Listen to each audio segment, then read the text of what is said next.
Ó o ladrão de caju, ó. Mas rapaz, que coisa feia, rapaz.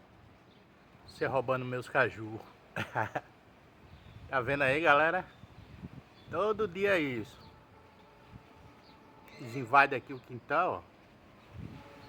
Fica comendo os caju. Carinha dele.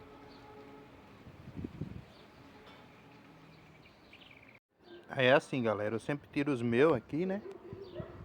Tiro os meus, mas eu deixo deles lá. Sempre deixo. Todo dia eu venho colher, deixo as frutas deles aqui. Siriguela também, eles gostam muito. Então é isso aí, ó.